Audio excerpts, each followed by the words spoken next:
Good evening, ladies and gentlemen. Mr. Anselmi here with another video. Today we're talking about the Gunpowder Empires.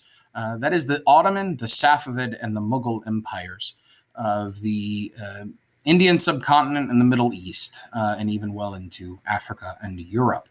And really, right off the bat, we're gonna start with some more thematic, complex history. In that the name Gunpowder Empires really isn't a great name for these three empires.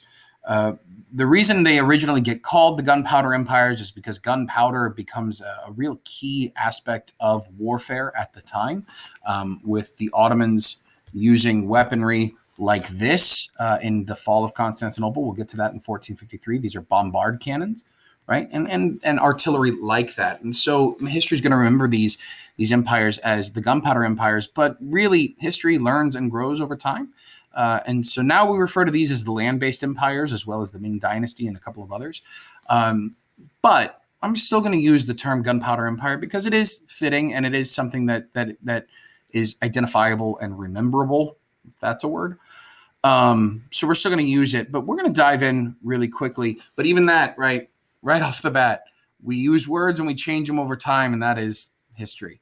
So let's jump into let's start with a quick overview. The Ottoman Empire is going to be centered in and around modern-day Turkey. At this point in time, it's still referred to as Anatolia. The Safavid Empire is going to really try to reestablish the Persian identity through what is modern-day Iran. And the Mughal Empire is going to take back the land. They're going to overthrow the Delhi Sultanate and then take back the land from Mongol influence by really being Mongol descendants, which is where we get the term Mughal or Mughal. So let's dive in.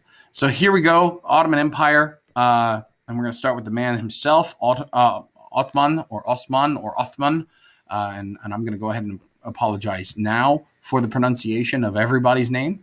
These are not my original languages, so I'm going to do my best. The Ottoman Empire gets established in the 1300s, and like all things, it starts small.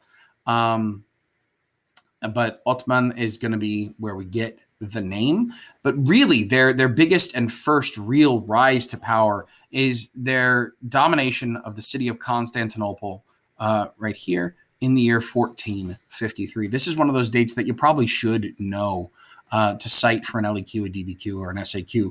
It's just such a key event, right? 1453, this is the death and nail in the coffin for the Byzantine Empire, and really the true rise of the Ottoman Empire. Even though they had been around for a while, really it's after they conquer Constantinople and establish Istanbul as their center, their capital, that they're going to really gain traction through the world. The Ottoman Empire is going to be with us for a while. They're established in the 1300s, and they will not. They will remain an influential power until 1923. So they're going to be with us for the next 7 centuries or so. So we're going to just talk about them a bit, but knowing that we're going to talk about them again over time. Really, the fall of Constantinople is attributed to a couple things. One, the military tactics of Mehmed II, or Mehmed the Conqueror. He conquered Constantinople, which was one of the hardest cities in the world to conquer historically. He did it using a 57-day siege, using those bombard cannons that I just showed you, even having to portage actual full ships around drag chains that are in the middle of the sea, the strait, to get to Constantinople. And portaging means actually lifting up and carrying ships over land. Just an incredible military tactician, and is very successful. Obviously, the use of gunpowder is another tactic that is really can't be overstated how important it was in the conquering of Constantinople. And then finally, an idea that's worth talking about is the use of janissaries. Now, janissaries are an elite soldier class, really, that served the Sultan of the Ottoman Empire early on, from early on.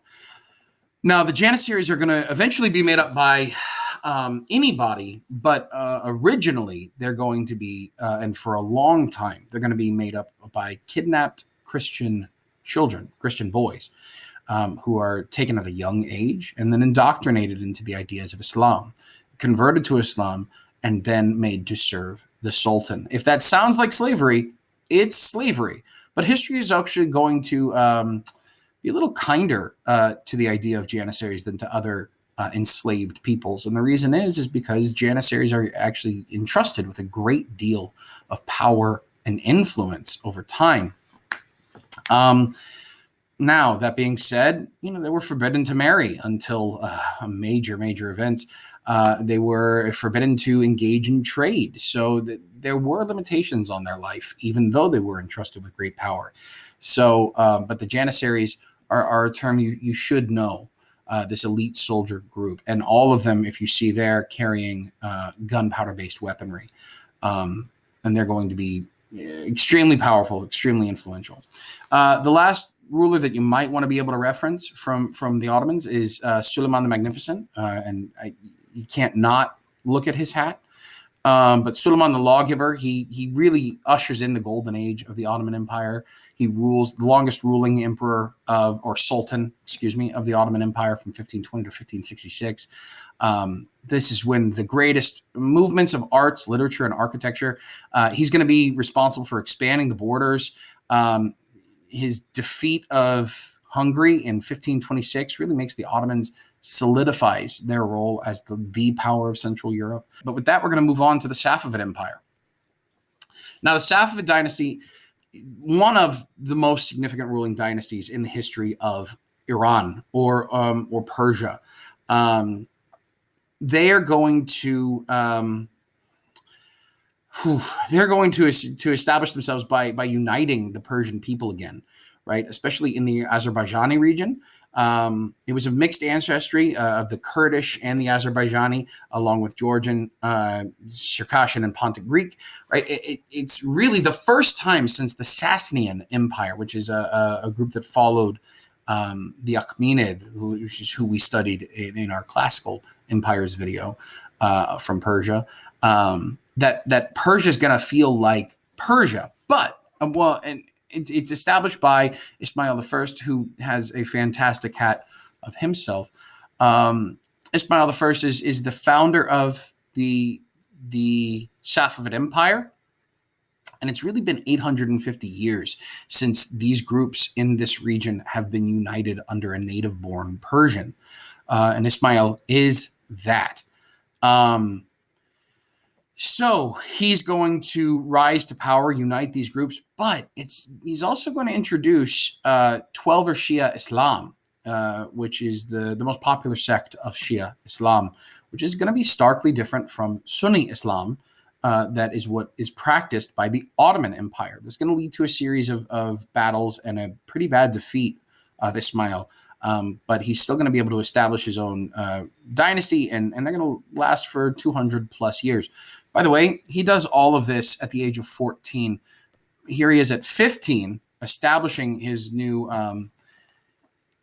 capital city at Tabriz, where he named himself King of Kings. Yeah, I wasn't doing that at 15. So that's the Safavids. Now, it's worth noting that the Safavids are going to kind of redefine what it means to be Persian. But it's worth asking the question, can they really do that if they're being Persian and Islamic at the same time? What does it mean to hearken back to someone's identity if you're also introducing something new? Although, I'll be honest, in most periods of time in history, when a group has tried to hearken back to an old idea, they've done it with something new as well, underpinning that hearkening. So it's an interesting question about what does it mean to identify. But yeah, they're going to reestablish Persia. Now we're going to dive into the Mughal Empire. Now we're going to start that by discussing really quickly Genghis Khan. Genghis Khan, obviously the leader of the Mongol Empire, the establisher of the Mongol Empire, and the beginning of an 80-year run through Afro-Eurasia, really Eurasia. And the Mongol dynasty is going to, the Mongol Empire is going to break apart and fracture after 80 years or so. into a couple of different groups. Now, those are going to be kind of reunited under Timur. Now, Timur was the last of the great Mongol conquerors. He was a descendant of Genghis Khan. Timur had gained complete control over the Chagatai Khanate, the Ilkhanate, the Khanate of the Golden Horde, and he even tried to reestablish the Yuan dynasty after the establishment of the Ming dynasty. He really is the successor to Genghis Khan in every way. And he is going to be followed up by Babur. Babur was the great-great-grandson of Timur and is considered the founder of the Mughal Empire in 1494. Now, one of the things that's going to lead Babur to his success is a tentative agreement with Ismail I, who's above. We just talked about him from the Safavid, because Babur is Sunni as well. And so Babur has to focus on his own issues with Turkestan, and Ismail has to worry about their own wars with the Ottomans. So the two of them are going to kind of agree to not attack each other, which is going to allow both of them to kind of establish themselves almost concurrently. So the Mughal dynasty, 1494, and it's founded by Babur, who is a descendant of Timur. Now, Babur is also the grandfather of who is perhaps the best remembered leader of the Mughal Empire, which is Akbar. Akbar is the grandson of Babur. Now, it's also important to note Akbar is not Akbar. Akbar is a Mon Calamari general in the universe of Star Wars. Star Wars isn't real, but Akbar is. So let's talk about him. Akbar is going to be remembered as a cosmopolitan, tolerant leader of the Mughal Empire. He's a successful general. He enlarged the Mughal Empire to conquer nearly all of the Indian subcontinent, and he's going to take advisors from all over the known world at the time. He's going to invite people to his court. He's going to use not only his military prowess, but also diplomacy, intermarriage, and other things to create a very successful dynasty. He is going to be remembered for that tolerance. And now it's worth noting, the people who come after him, Shah Jahan, who you might know because Shah Jahan designed and built, or had built, the Taj Mahal as a mausoleum for his wife. Shah Jahan, and after him Aurangzeb, are often pointed to as the beginning of the downfall of the Mughal Empire. But here's where I want to end our discussion of the Gunpowder Empires, right? Shah Jahan and Aurangzeb, history has gone back and looked at their legacies as well as Akbar's and decided that it's much more complex than what it might originally look like. That perhaps some of Akbar's decisions of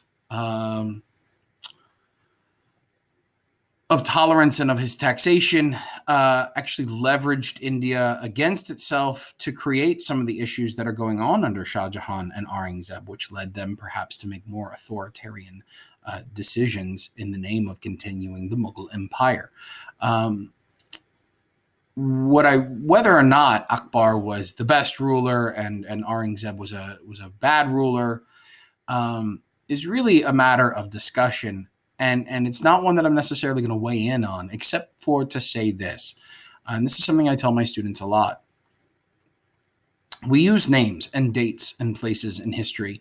But if that's all you ever talk about is just the names, the dates, and the places, you're not doing history. You're doing trivia. The names, dates, and places that we discuss are really the alphabet. And the alphabet isn't worth just repeating over and over. It's only useful to take those letters and form them into words and thoughts and ideas and use them as expression. The names, dates, and places we discuss are really used in a similar way to build arguments and ideas so that we can better understand the past. The discussion of Akbar, Shah Jahan, and Aurangzeb's legacy is one worth having, and it will lead to our better understanding of the region, and in so doing, a better understanding of ourselves. Just like the discussion over whether or not the Safavids successfully recreated Persia, because they also introduced Islam. And if you're introducing something new, are you really recreating something old? These are discussions worth having. They're complex and they're difficult. And that's one of the benefits of history, is the examination of the past, not just the retelling of it, but really the argument over it and the discussion over how to best understand it. Thanks so much. Keep perspective.